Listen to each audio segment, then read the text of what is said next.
Grand Matin Sud Radio, 7h-9h, Patrick Roger.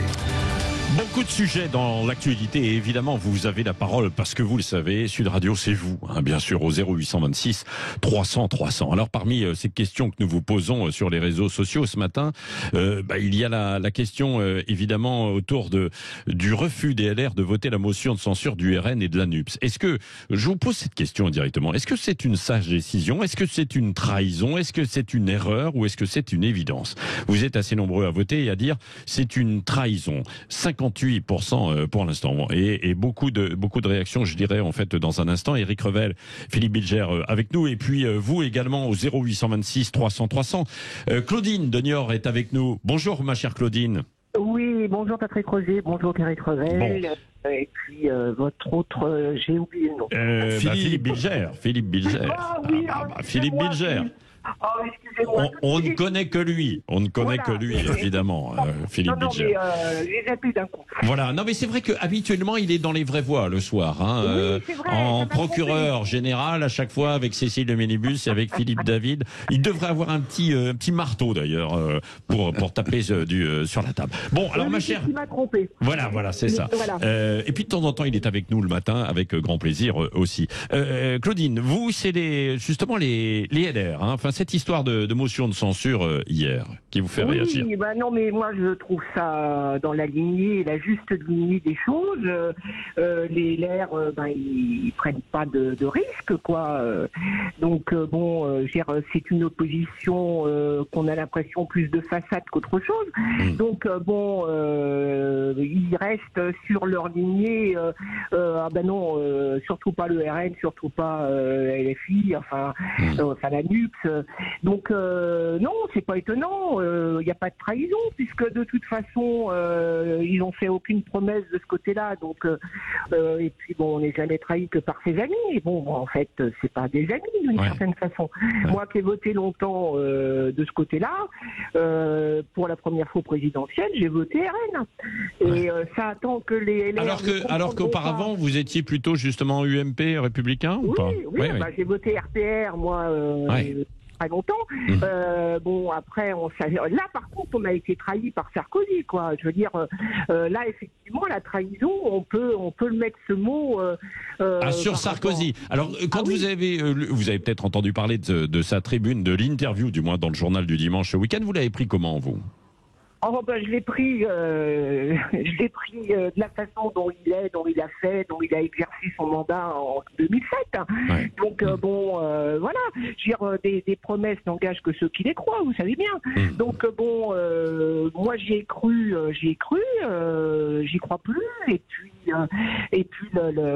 les faits me donnent raison. Je veux dire, quelque part, les LR n'ont pas l'air de comprendre que la plupart des gens de ma catégorie, entre guillemets, en ont eu marre de leur simagrée, de voir que de toute façon la politique qu'ils font, c'est la politique européenne. Donc de toute façon, c'est exactement la même politique que font la gauche ou n'importe qui d'autre. Donc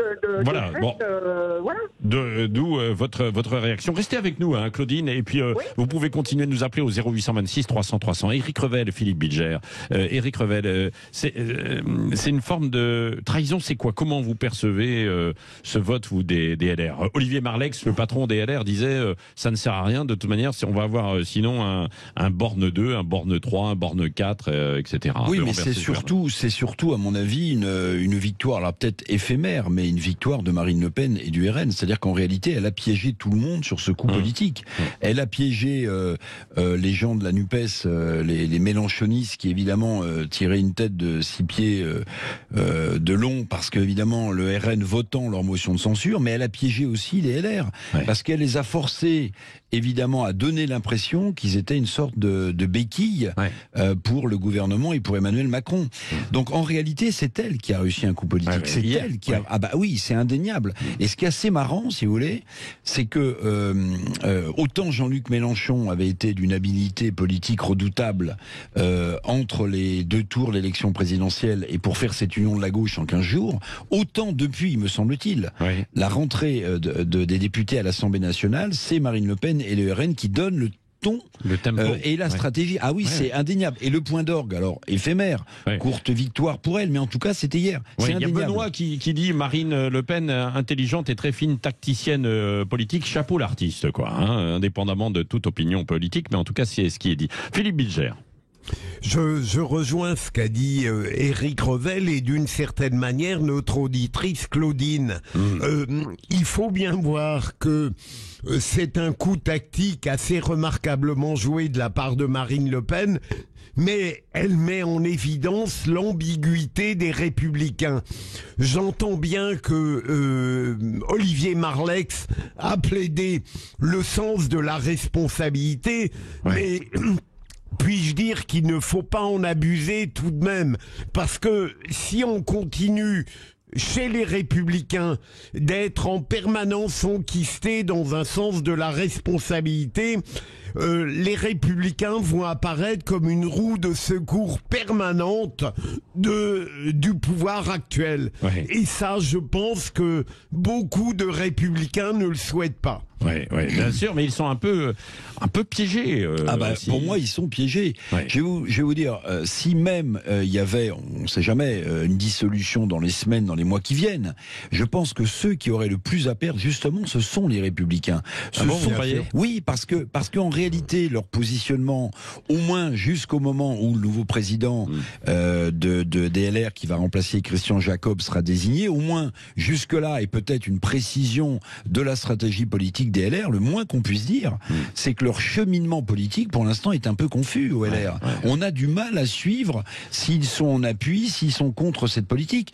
Donc, ceux qui auraient le plus à perdre, c'est les LR, ensuite la NUPES, et ceux qui auraient sans doute le plus à gagner, toutes choses étant égales politiquement par ailleurs, c'est le RN. C'est évident. C'est évident. Merci. Voilà, Claudine, je pense que vous avez eu aussi votre réponse.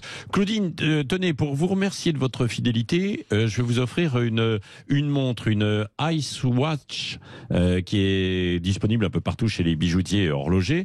Elle offre, elle puise son énergie dans la lumière naturelle et artificielle et elle vous donne l'heure. Ça vous plaît, Claudine ? C'est très gentil, je vous remercie beaucoup. J'avais juste un mot à dire. Oui, allez-y. Les LR entendent, il faudrait qu'ils arrêtent de se cacher derrière cette fausse responsabilité. Parce que ce mot-là, on en est déjà vu. Et effectivement, je suis complètement d'accord avec Éric Revel, pardon. Effectivement, Marine Le Pen a très très bien joué son coup, et je pense que les LR ont peut-être un peu peur aussi, s'il y avait une dissolution de l'Assemblée, de ne pas retrouver autant de postes. C'est ce qui a été dit. C'est vrai. Claudine, vous nous écoutez comment à Niort? Parce que c'est vrai qu'à Niort, on n'a pas de fréquence sur la FM. Mais justement, ça, c'est un gros malheur, parce que moi j'ai des gens qui vous écoutent très bien, mais le problème c'est qu'ils n'ont pas forcément l'application, qui télécharge l'application. Moi j'ai l'application et puis je vous écoute un peu sur l'ordinateur aussi de temps en temps. Non mais l'application, dites-leur à tous vos amis, un peu partout en France, vous pouvez nous écouter avec l'application que vous téléchargez. C'est tout simple et ça vous suit partout et ça vous permet de nous écouter parce qu'on n'a pas de fréquence en FM. Vous savez que pour en avoir, on voudrait bien en avoir davantage sur toute la France. Mais on ne peut pas. Mais on ne peut pas parce que on ne les autorise qu'au compte-gouttes et il faut qu'il y ait des fréquences disponibles dans les villes pour nous en attribuer. C'est l'Arcom, le CSA qui nous donne ou pas. Et là, il n'y en a quasiment pas. Donc, on est obligé de se débrouiller autrement. Sinon, parce que nous, regardez, on en a 70 fréquences. Nous avons 70 fréquences à peu près en France. Quand les autres radios, je ne ferai pas de publicité, mais les plus grandes, on a entre 300 et 600. Donc, vous voyez, c'est difficile de... et donc, nous ne sommes pas présents partout. Mais, heureusement, grâce à l'application, on nous écoute par exemple comme en Bretagne là. Il y a un auditeur qui nous dit vous savez à propos justement de lithium, il y a un projet aussi possible du côté de Lorient, avec un grand gisement dans la ville de Lorient aux carrières des Kaolins, un gisement qui s'étend sur 4 communes et là aussi on nous écoute. Bien sûr, sur l'application. Merci en tout cas d'avoir été avec nous. Dans un instant, Valérie Expert, les débats, Jean-Jacques Bourdin, André Berkoff et puis toutes les émissions jusqu'à ce soir. Ciao, ciao.